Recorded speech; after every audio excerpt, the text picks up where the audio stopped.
রাঁধুনি কাতলা বানাবো, তার জন্য 2 পিস কাতলা মাছ নিয়েছি, একটু নুন হলুদ মাখিয়ে নিয়েছি। কড়াই সর্ষের তেল গরম করতে দিয়েছি, এবার মাছ দুটো ভাজতে দেবো।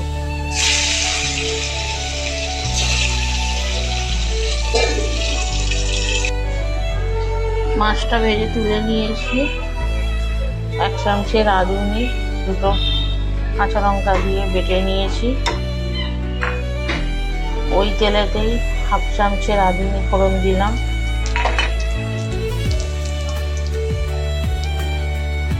একটা কাঁচা লঙ্কা চিড়ে দিলাম।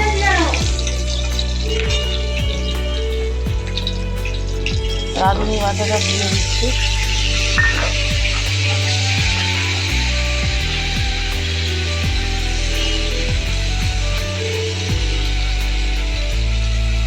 অল্প হলুদ গুঁড়ো,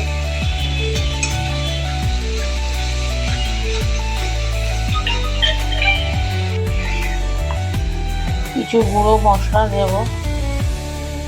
1/2 চামচে জিরে গুঁড়ো,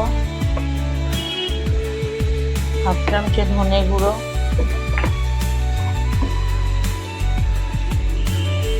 কাশ্মীরি লঙ্কার গুঁড়ো 1 চামচে। ভালোভাবে কষবো। নুন দিলাম পরিমাণ মতো।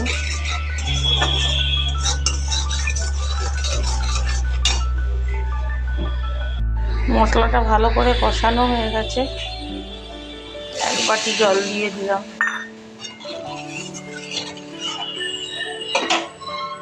ভাজা মাছগুলো দিয়ে দিচ্ছি, ফুটতে দেবো এবার এটা ভালোভাবে। মাছটা হয়ে গেছে, এবার উপর থেকে একটু ধনে পাতা ছড়িয়ে দেবো। এরপর এটা গরম গরম ভাতের সঙ্গে সার্ভ করব।